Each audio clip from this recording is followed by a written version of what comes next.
My name is Ellie. I was the former chapter coordinator of the Kitchener-Waterloo chapter in Ontario, and I'm currently on the CCoP board with the specific role as the liaison officer with the chapter coordinators across Canada. I have the privilege to introduce Johnnie Walker in a moment, but I want to take you through the format just a little bit today. First, we're going to have a short 20-minute chat where I'll be asking questions of John. And then after that, we'll open it up for a few questions from you. So please type your questions for Johnnie into the Q&A, and our volunteers will collect the questions and they're going to relay them to me. And I'm going to try to pose them to Johnnie as time permits in the second half of my time with him. Please note as well that we are recording our meeting and this will be made available on our YouTube channel after today's event. We're looking forward to a rich and thoughtful conversation as we explore together the theme of pilgrimage, the Camino, and hope. I am so happy to be introducing our very special guest today. John, can you turn on your video and your audio? Johnnie Walker is the pen name of retired public servant John Rafferty. John's from Scotland, but worked for many years in London and now lives in Santiago. In his professional career, he was the founding director for Scotland for the National Lottery Charities Board, chief of staff to the First Minister of Scotland, and founding chief executive to Unlimited, the UK-wide foundation for social entrepreneurs, which was awarded the Millennial Legacy of £100 million. As Johnnie Walker, he has so far written 17 books about the Camino to Santiago, including a range of guidebooks and 3 spiritual companions for pilgrims. These books have raised a total of €250,000 for charities. And thus far, John has walked 54 Caminos in Spain and other pilgrimage routes in Italy and Japan. John, a big welcome to our AGM. We are happy and privileged to have you here today. May I say, first of all, what a pleasure it is to be with my fellow members of the Canadian Company of Pilgrims. Greetings from Spain. Alas, I'm not in Santiago. It's raining in Santiago. That might not come as a surprise to you. So I'm on the Costa del Sol for a couple of weeks, and I'm speaking to you from here in Malaga. So thank you very much for inviting me. And may I say, what an impressive annual general meeting that was. Canadians are very well behaved. Well, thank you, John. We are all a little bit jealous that you are over there enjoying your sunshine, and we across Canada have a variety of weather all the way from Victoria, which I believe feels like spring, and here in Ontario and even out east, we're still in the thick of winter. John, you've written that our journey as a pilgrim often starts a long time before the actual first steps. What role do you think hope plays in preparing to walk a Camino? Well, because of the theme of this meeting, of course, I've been thinking about this, and the conclusion that I've come to is the two things are not separable.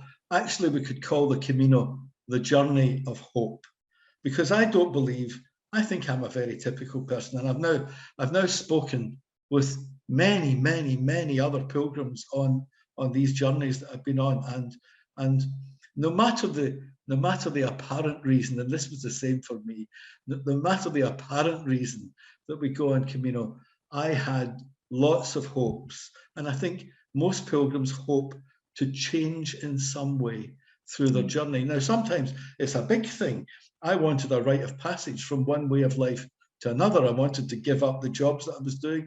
I wanted a different lifestyle and so forth. For other people, they think it's about an adventure, or they want to meet new people. And of course, they start walking and other things emerge that we hope that our relationships will improve. We hope our quality of life will improve. But of course, if I could just dwell on this for a moment, I think that hope is deeply rooted in the fabric and the history of the Camino. I think it's significant that, we're talking together here at the beginning of 2022, the second year of this holy year.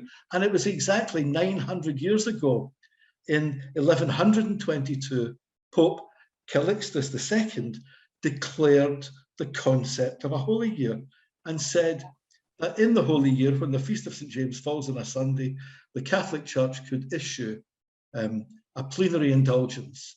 And that means for Catholics, that still means, but certainly was much more significant to the Catholic mind in the Middle Ages, that the time that they were to spend in purgatory before getting into heaven would be wiped out. And of course, I think that the millions of people who walked in the Middle Ages to get to Santiago, their hope was one of salvation.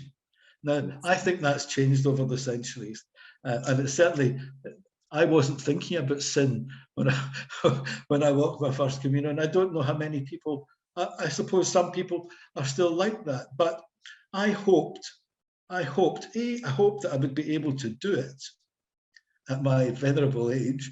I hoped that I would meet new people. I hoped that my life would improve, and I hoped that it would take me to a different place. Well, it certainly has. So I think the Camino is the journey of hope. Yeah, I would absolutely agree. I just remember those big stairs on the Del Norte going up, and I just thought, oh my goodness, is this what we talk about, purgatory or walking for our sins? Because those stairs were just a killer. Johnny, can you describe for us what the Camino has looked like over the past 24 months? What's changed? What's remained? Well, it's still there. Yes. And I think the evidence is beginning to emerge that the people who run albergues and hotels and hostels and restaurants, if they owned the property and were running a business and didn't borrow money from the bank and so forth, they have all survived. So, and they've emerged again. The Camino infrastructure is still there, but of course, we had the full year where it was not possible to be on the Camino at all. And then in the second year of the pandemic, as you reported earlier, 54,000 people, mostly Spanish people and people living in Spain like me, who were eventually allowed to get out of our houses, started walking. And this year, in 2022, we anticipate that this will be a bumper year. It's as if every pilgrim in the world has been hoping that at some point we will get back onto the Camino. And it's already started to happen. You know, today, I've just been looking at the statistics. Today, 80 pilgrims arrived. And now this is what, the 12th of February, and it's about to pour with rain in Santiago. So 80 pilgrims arrived, and that brings the total this year so far of 2,166. Now we can predict, I don't know, almost 180,000 pilgrims in the last year in 2021, 2022. I think we'll see 500,000 people. 500,000 pilgrims. And of course, that means that tens of thousands of others were on the Camino, walking parts of the Camino, will come back next year and so forth. And we've no way of calculating that number. So we all hope it's going to come back to normal. But the Camino infrastructure is still there. I walked the Camino Frances from San Jean to Santiago in October last year, and met lots of other Spaniards. There were sufficient albergues open. Everybody was very careful. But the evidence was there that this was a Camino about to reawaken. And I believe that will happen in 2022. Oh, that's awesome. In your book, John, you said, the only thing I think is required is an openness to be surprised at what you will discover about yourself and other people. What do you think of that with our theme as well? Well, I did a radio interview the other day, and the man said to me, or the interviewer said, what's the one thing that everybody needs to take with them? I suggested it might be a bottle of whiskey, but but that's to relieve the pain in your feet at the end of the day. No, I was joking about that. I think if I was to say one essential ingredient we need to put in our hearts and in our minds is to have an open mind, to be prepared.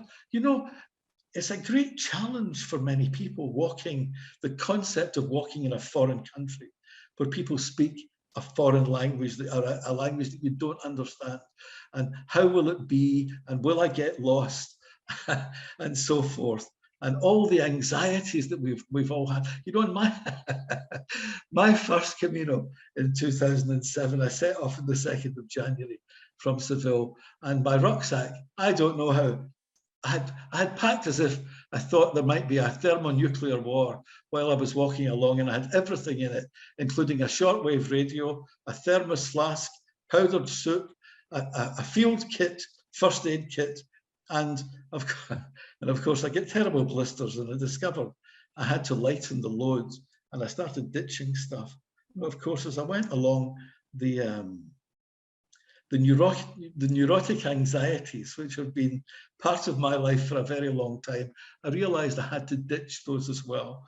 And that was where I realized I had to be open to this experience. And so an essential ingredient is an open mind. And of course, I very soon discovered, and I think one of the greatest gifts of the community, I'm very enthusiastic about this, as you can hear.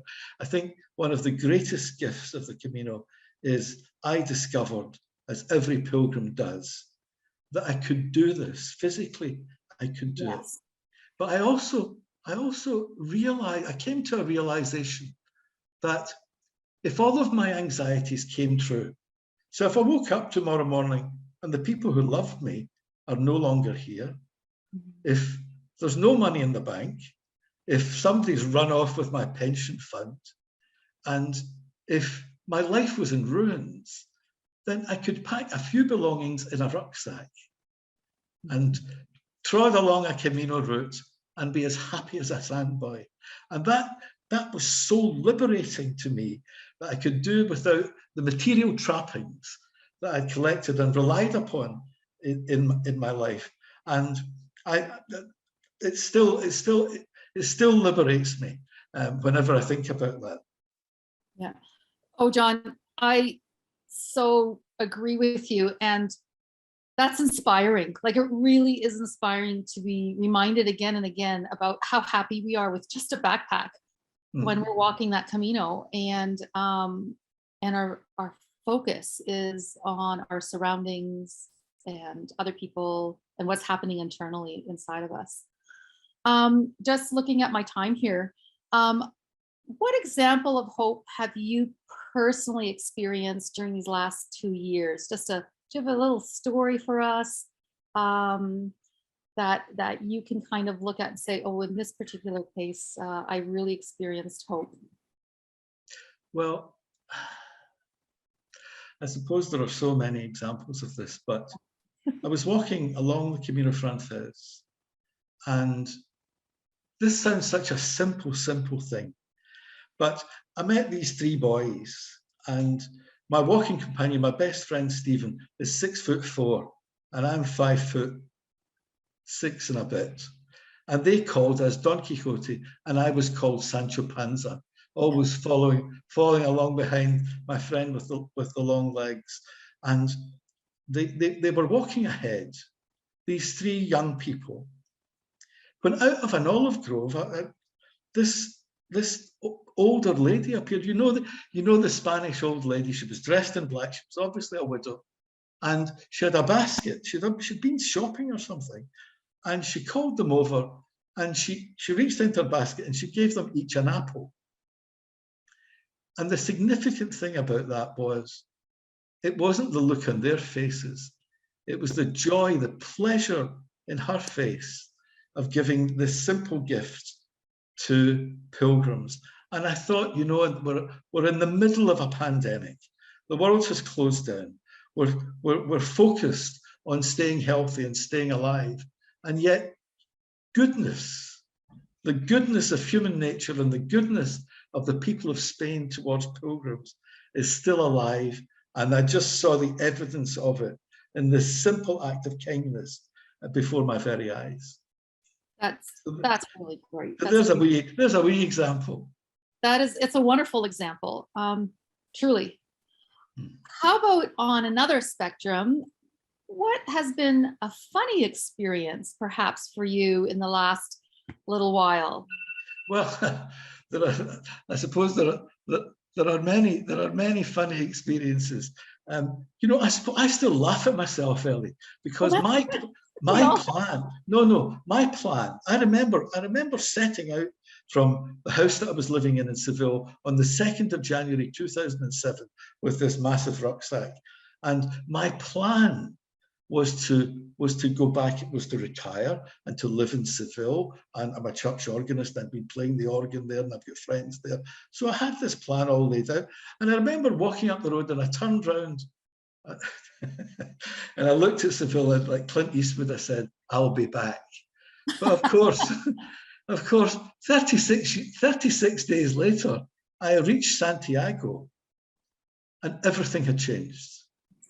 And I fell in love with Santiago, and the Camino had taken over my life. I discovered this thing called pilgrimage. And I also discovered it's like a parallel universe. In every culture, in every continent, there are pilgrimage routes and people are walking them in many ways out of hope that things will be different and things will improve. So, and I still laugh at that. I'll be back. No, you won't, said the Camino. That's so awesome. Thank you, John. I'm going to actually close this part down because I do want to take some questions from the group. So if you are having questions, I hope you start using that Q&A. But before we actually go to the Q&A, I'm going to bring Lee back on because she has a little bit of a thing that she needs to do. So John, don't go away. Stay right there. And Lee, come on back. There you are. Here I am. Hi. Okay. I just want all of you to know, if you don't already know, about this wonderful book by Johnnie Walker. It's called It's About Time. It's a lovely Camino book. And we have some copies of this to give away, but you're going to have to work for it. So just to make sure that you've been paying attention, the first 5 people who in chat answer this question correctly will be sent a free copy of It's About Time. And it's a 2-part question. What city does Johnnie Walker live in? And he was just talking about that, so that's an easy one. That's an easy one. And then the second part is, and what city is he joining us from today? So first 5 people who answer those, we'll get in touch with you after the meeting and get your address and send you copies of this wonderful, wonderful book, It's About Time. Lee, you could make it more difficult and ask them the city in Scotland in which I was born. Yeah, we could do that too. Yes. Now my accent gives it away. Yeah. Oh, all right. Unfortunately, Google will probably tell them too. But we've got another prize. The Peter Kaufman's book. If anybody can tell the first person who answers that will get a copy as well of Peter Kaufman's book. Thanks. Okay, let's we have well over like 20 something people already on the chat answering, so I think the copies of the books are gone. Okay, so this is now your turn. I'm kind of looking at the questions, seeing if there's any questions coming in from you all as members. Wendy, are there questions to be had?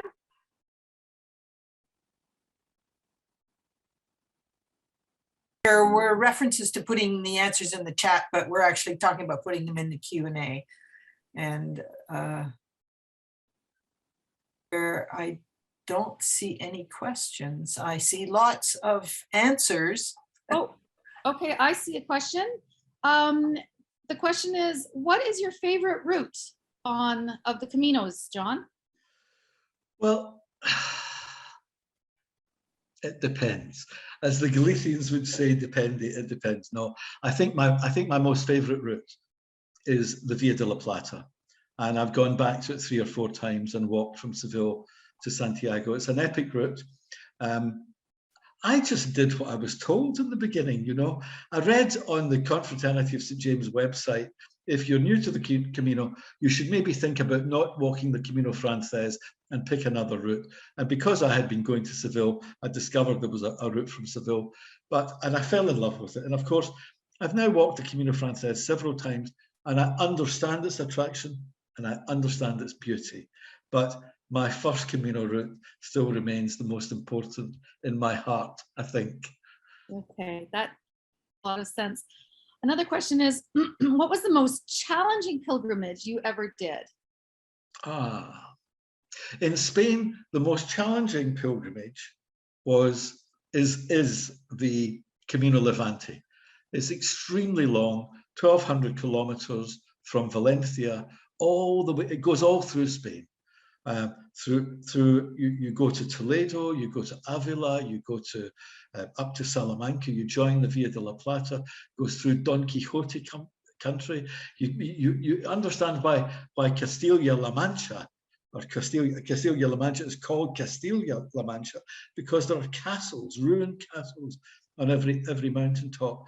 And it was long and very, very physically challenging at points, but an epic pilgrimage. And of course, I suppose for me, the most difficult pilgrimage I've walked is the 88 temple pilgrimage on the Japanese island of Shikoku, where there are 88 Buddhist temples on the circumference, around the circumference of the island, over 1,000 kilometers, but it's hard. And most of it's on road. And of course, you're walking 28 kilometers, 30 kilometers from one temple to the next. And Ellie, the important thing to realize is when you get there, the temples are all at the top of a hill, usually a great hill. And of course, at the end of the day, the last thing you want to do is walk up 300 steps or whatever. But anyway, I did that, and it was an enormously rewarding experience. So in Spain, I would say the Camino Levante, because of its length and because of the challenges that you meet on the way, and they're not a great pilgrim infrastructure, and in Japan, the 88 temple pilgrimage. Okay. We have a good question here too. What's your experience been in relation to Christian faith and spirituality? I'm wondering, that's a heavy. We probably could be here all day. What's my experience? Well, I think the Camino is deeply spiritual, and you know, I wrote a piece that I'll maybe read to you if I've got a moment, called "The Camino is Church." But my experience of this is that whilst we can be shy about talking about faith, I believe that no matter whether people are believers or not, at the beginning of the pilgrimage, as we walk along, and certainly by the time we reach Santiago, most pilgrims are open to spiritual concepts and spiritual matters in a way in which they weren't before. When I arrived, I mean, I'll just be very honest with you, when I arrived in Santiago, I realized that in the cathedral, no one was speaking English. I realized there were no masses in English. So I said to the dean of the cathedral, can we start a mass in English for the pilgrims, please? And he said, where will we get priests? And I said, well, I'll get the priest. And of course, being a Catholic dean of a cathedral, they asked the obvious question, how much will it cost? And I said, well, I'll raise the money. And I'll tell you the truth, you know, I paid for an advert in the newspaper in England, and it said, Catholic priest wanted. If you walk the Camino to Santiago and you're prepared to pay your own transport and food and so forth, we will give you accommodation and the privilege of ministering to pilgrims. 24 priests applied. And that first year in 2013, we had Mass in English in the cathedral on 186 continuous days. And the cathedral eventually said, this is a service we want to provide permanently. And there's now Father Manny, an English-speaking priest, permanently in Santiago doing that. And I'm very proud of that. So yes, there is a great tradition of faith and spirituality on the Camino. People express that in different ways, and I think we have to respect that. Yes. Yes. Are you planning to write another new book? And if so, what kind of ideas are you kicking around? Oh, this is a great dilemma. This is a great dilemma. The publisher says, yes, they want another book, but I'm not sure. I'm really not sure about it. the concept for this book, I'll just tell you about it. I was discussing this with John Brierley just a few weeks ago. You know, we talk about the Camino to Santiago changes your life, but very rarely do we say how exactly it changed our life. Now, I know people who have been addicted to drugs, who have been addicted to alcohol, and the Camino has been their salvation. I know pilgrims who have had terrible childhood abuse experiences, and through the Camino, they've been able to confront these experiences and begin to change their lives. I know one pilgrim, this wonderful woman who wrote her story, who became so grossly overweight. And she went to the bus station to see her daughter off on the Camino. And just the fact of seeing her daughter off on the Camino planted the seed that maybe one day she could do it. So she started going to Weight Watchers, she started losing weight, and now she's walked several Caminos and is volunteering as a hospitalero. So the concept for any new book, if there is to be a new book, would be an honest expression, a deeply honest expression of the profound changes which people have made in their lives. Now, it requires an honesty that I'm not sure I'm capable of to do all of, you know, to put your washing out in public like that. But we'll see. It's under consideration. Well, then maybe this next question feeds right into that. Why is walking the Camino a transcendental experience to you? Well, I think it's a reenactment of our very lives. Yeah. And I think that's why we're kind of hardwired to do this. We're born, the idea is planted in our heads. We eventually prepare, and eventually, like birth, we emerge at Saint-Jean-Pied-de-Port or wherever we set off in this journey. And of course, it has the challenges, the vicissitudes, it has the ups and downs that life has, and it has the challenges, and it's got the feeling that I can't go any further, and yet we do go further. And of course, we reach the end. And then some of us go back and do it again. So I think it's transcendental in that sense, that we are actually acting out the process of life. Yeah, that's a really interesting way to look at it. So many. And of course, Ellie, we have all of these hours, and the wonderful walking on the Meseta. We have all of these hours, which I call it like brainwashing in the best sense, yes. where we get to think about things, but just the rhythm of the walking closes down our anxieties and gives us a meditate. It's like meditating, and it gives you a peace which no other experience gives me. Right.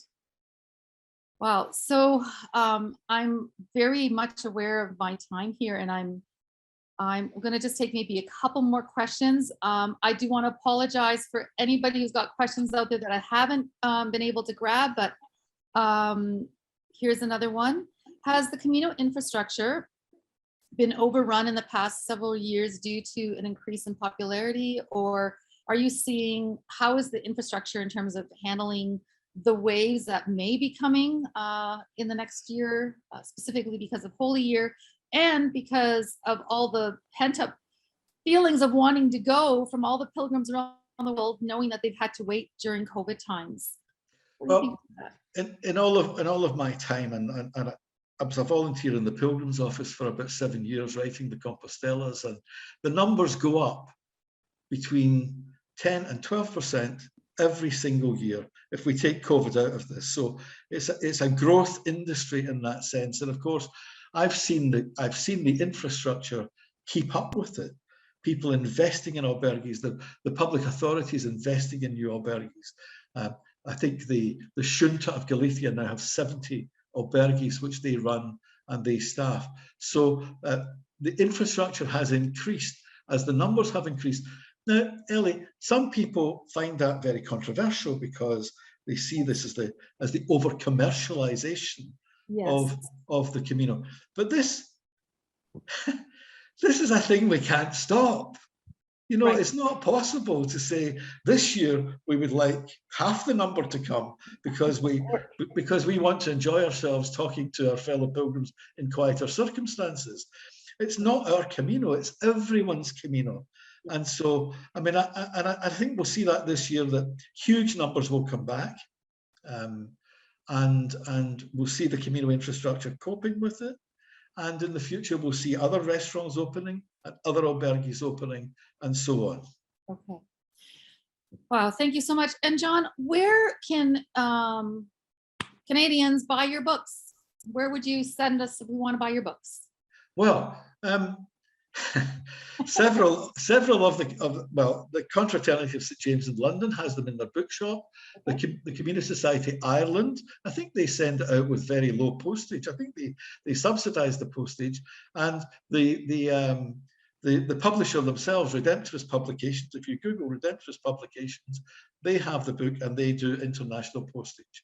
But better still, I will meet Lee Pennock in Santiago when she gets there in April on the Via de la Plata, and I will give her a supply of books that she can provide to members, with the funds going to my new association, the Canadian Company of Pilgrims. How's that? Oh, John, that's a huge gift, and truly we'd be honored with that. Thank you so much. I'm pretty sure Lee's going to want to pop up on the board and say the same thing. Really, truly appreciate that. Absolutely. Thank you so much, John. That's a wonderful gift. Yeah. And so I just need to bring this to a close. Sadly, I think, John, I would love to just be able to have hours of conversation with you, to be quite honest. And I think everyone here would feel that way too.